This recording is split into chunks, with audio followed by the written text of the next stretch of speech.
Now, these are just gaming traits that I came up with for a good laugh and banter. They don't single-handedly represent or define you as a person or a gamer, nor do I have a PhD in behavioral psychology. So, let's play a game. Count every time a trait that I came up with represents a part of you as a gamer, and comment down below what that number is by the end of the video. And hey, if you like the video, please like, share, and subscribe for more content. Enjoy!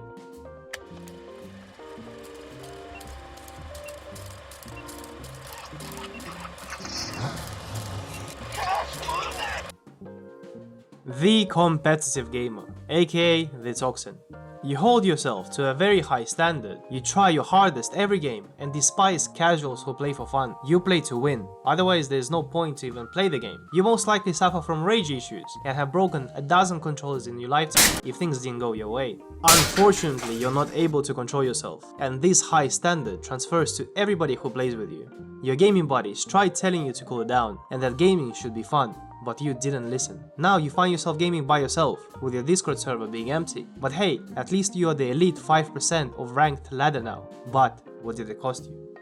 The one trick pony, aka the OTP.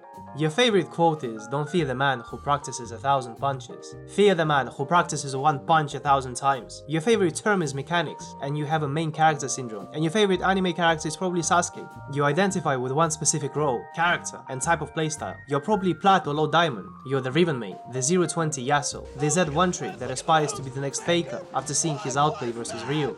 You're the op-only, mid-peak, one-shot kill on Dust 2 type of gamer, and have quit CSGO after recent map changes, because learning to control your spray on the AK was never in the cards for you. The world is big and scary, and it's just too comfortable to do the one thing you're decent at, and view the game from a static viewpoint. You will blame teammates for not adapting to your playstyle, instead of expanding your horizons, and adapt your playstyle to your team's needs. But hey, those spicy montage clips don't make themselves, right? The competitive casual. You are competitive by nature, but you are also the type to have an excuse ready for why you lost without a fail. Something along the lines of, you don't play meta, and if you played meta you would have easily won. You call others out for tryharding, and you love mentioning how you weren't even trying at all. Or why so serious? It's just a game. You blame your teams for losses, and never hold yourself accountable, even though you are the only common denominator that results in a 50% win ratio across the 1000 games you played this season. And you're also probably a Dead by Daylight player. The Twitch chatter. You love video games, love playing them, but then you discover that you can watch them too. You're most likely a teenager or young adult. You came to watch gameplay, but now you stayed to learn social skills from older adults, behaving like high school kids on camera. And now you are a cultured individual, far too deep into Twitch slang to interact with normal people in real life. You started slowly. You would put a stream of your favorite game whilst playing. Now you don't even play the game, you just watch. It's funner and more entertaining. You meme and interact with others. In the long run, your opinions are most likely to morph with your favorite streamer and develop an unhealthy parasocial relationship with the said streamer. The SpeedRunner. You love racing games, speed, momentum, abusable glitches, roguelites, and a challenge. Through this love you became obsessed and turned every game you play into a roguelite. You have erased the word mistake from your dictionary and replaced it with trial and error. Your favorite phrases include, "this run is doomed," and "it's over," and then casually set the world record in the game. You probably view life through timed segments now. Also along the way you developed an obsession with very old niche games from late 80s and 90s, and all 5 of you compete for the world record against each other. The free-to-play gamer. What is better than some free quality entertainment, right? These $90 price tags just don't sound reasonable to you, and rightly so. You can't trust a company to release a quality product these days, so why pay up front when you can play games for free? Who can blame you? Just look at the release of Battlefield 2042 and Babylon's Fall. What great paid live services those were. You always root for the underdog and are willing to put time and effort to grind it out. And yet you mold when somebody who swiped that credit card beats you, as if you didn't see what kind of experience was waiting for you when you saw 10 screens of microtransactions before you loaded into the tutorial. You hate what a microtransaction infested minefield gaming industry has become, but you still refuse to buy quality games. After all, maybe next free-to-play live service will be different, you say, as you uninstall Diablo Immortal. The pay to win, aka the whale. Your personality is winning. You hate playing fair. You are the opposite of the free-to-play gamer. You hate being the underdog. And yet you have a symbiotic relationship with them. You need those who refuse to pay, so that you can have a dopamine rush when you beat them. You swipe to gain competitive advantage, and hate those who swipe harder than yourself. And that's the problem, isn't it? There's always a whale who swipes harder. And the bigger problem? What if the free-to-play community dies out, and only whales are left? Time to find a new game, I guess. The cheater, aka the scum. This is a very special breed of gamers. Much like whales, they love winning above anything else. But they just don't have the bank account to do so via pay-to-win mechanics and systems, so they buy cheats. This demographic is the most likely to watch how to get rich in 5 minutes financial advice from a 30-second TikTok video for a quick dopamine hit. But seriously, don't cheat. Get good, or die trying, or pay to win or whatever, as long as it's not cheating. Keep that gaming integrity going. The casual. This is the healthiest type of gamer. If you're in this demographic, you play games for fun. You take wins and losses as part of the experience.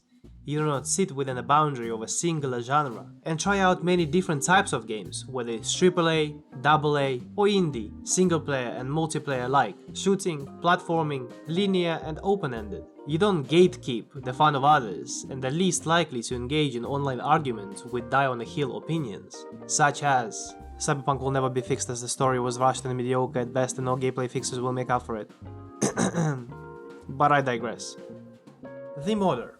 You are most likely to have OCD. You spend hours on hours downloading mods that improve graphical fidelity for super realistic experience of the 4K ultra mega resolution monitor, gameplay fixes, community content that will add 1,000 hours of gameplay, bug fixes, quality of life changes, UI adjustments, patches upon patches, and arranging them in order of importance so that the game doesn't crash upon loading a relatively small list of 1,000 mod packs. The only issue is that once you get it all working, you are too tired, you close it all and go to sleep. You can't wait for the next game update to mess up and outdate all of the mods so that you can do it all over again. Here we go again. And your favorite game of all time is modded Skyrim, as it's unrivaled and no other game provides the same amount of freedom and fun that Skyrim does.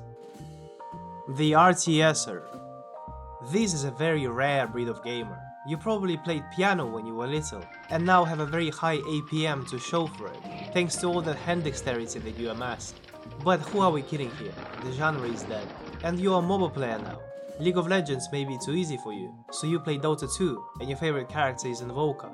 You also play Osumania on the side. The SandBox Enjoyer. You had a very controlled childhood, whether it was parents or tight schooling schedule with all that extra curriculum. You didn't know freedom. But one thing is for certain now, no one will tell you what to do and how to do it. The more personal agency that is given to you in a game, the better. Your journey is your own, and you despise linear storytelling. Level gatekeeping when the game tries to hold your hand and dares to give you in-game tutorials. The Simulator Enthusiast.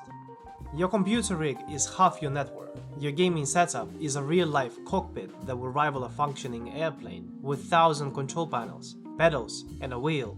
You have 6 screens, 4 RTX 4080s, and 500GB of RAM, so that you can see everything in your peripheral vision and beyond on your 10K resolution monitors. God forbid you don't hit 60 FPS in a game. The Collector. You started out small, one game at a time. You played them to completion, and remember when gaming was fun. Every game was an experience, you loved it or hated it, you prevailed and finished the game. But then you became an adult, you joined the workforce. You're employed now, and by all means a well-functioning citizen. You got the money now, but you don't have the time. You love games, and Gabon loves you back each and every seasonal sale of the year. Your backlog gives you depression as you suffer from the choice paralysis every time you stare at your library. You keep telling yourself that you will stop, but it's an abusive cycle, as those juicy 90% sales are too good to pass up. The library must grow. The visual novel reader. You began as a puzzle and escape room gamer. You have good problem-solving skills and love being tested. You love games like Danganronpa and Zero Escape series. But now you grew up, and so the genre has too, at least that is according to Steam, as visual novel section is plagued by adult and hentai games. If you don't believe me, just go to Steam and browse visual novel game list. The Nostalgia Gatekeeper. You keep talking how gaming has changed and remember the good old days of CD-ROMs and Nintendo 64 when games were fun. Yes, AAA has changed, but perhaps you should look into AA and indie gaming. That's where the gaming soul still remains. The horror gamer. Let's be honest here, you're really a horror watcher. You love the idea of playing a horror game, but you are too scared to actually follow through and play it. So you would rather watch it and have a great time doing it, and laughing at others as you cringe at their reactions. No shame here. I mean, there is a reason why YouTubers like PewDiePie, Markiplier and Jacksepticeye have careers. The Soulsborne fan, aka the Elitist. You used to love Mario and Pokemon. You were happy catching them all, and jumping on mushrooms to gain funny powers. Ash was forever 10 years old, and everything was sweet and colorful.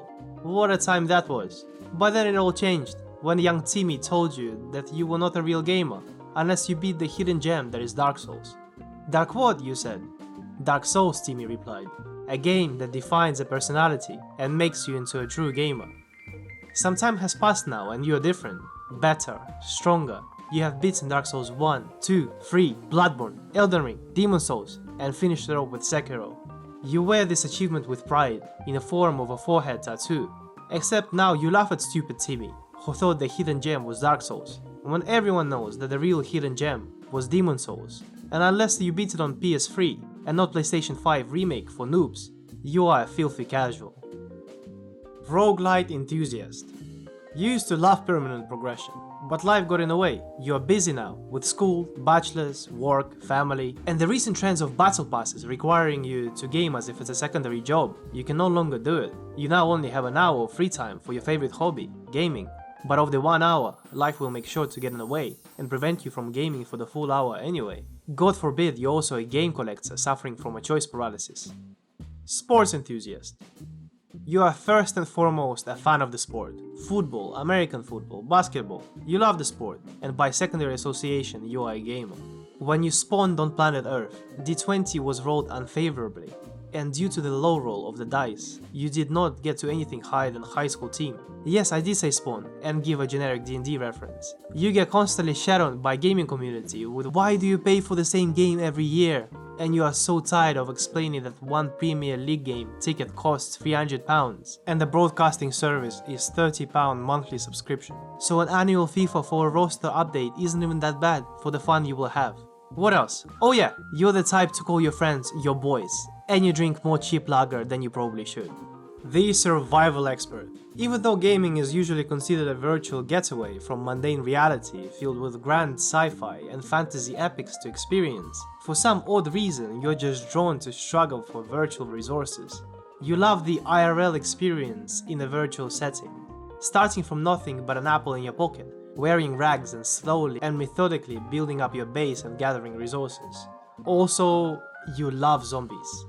But the real question still remains. When was the last time that you camped out? The MMO RPG Gamer. You are most likely close to 30 or even slightly older, as the new generation of youngsters cannot comprehend why any sane person would need to pay for a monthly subscription when you can have the same experience of loot boxes, skins, and pay-to-win mechanics in a free-to-play live service title. You love to reminisce about the golden age of WoW of the late 2000s, and as such are the definition of sunk cost fallacy. You have put 10,000 hours into the game already. You love it and hate it at the same time, but you will not let go of the memories with the friends that the game has given you, much like you won't let go of that receding hairline that's been plaguing you for years now. And this is the reason why every time you hear the name Activision Blizzard in the news, your heart skips a beat. You know they're about to unleash the next wave of unfriendly consumer business practices, and it hurts like a fresh wound every time, as you yell that this is not the Blizzard you knew, it's all Activision now. The trend follower. You are the definition of fear of missing out. You play the new hottest multiplayer game on release. Through years of jumping through an unspeakable amount of single-player and multiplayer games alike, you acquired a special skill set called the Jack of all trades. You're decent, but you aren't great. With every multiplayer title, your experience is the same. You do well at the beginning, then you get hit with a skill-based matchmaking against your thick skill ceiling. You can't believe you're average or slightly above it. You start blaming the game right until the hottest release comes out in a week's time. You also got burned more times than you can count via failed pre-orders and early access titles. but your long-term memory has been reduced to that of a goldfish, from all that sprint, slide, ADHD, jumping and quickscoping, to remember not to make the same mistake for the 1000th time and hold publishers accountable by holding out on the hottest pre-order of the month. The Redditor.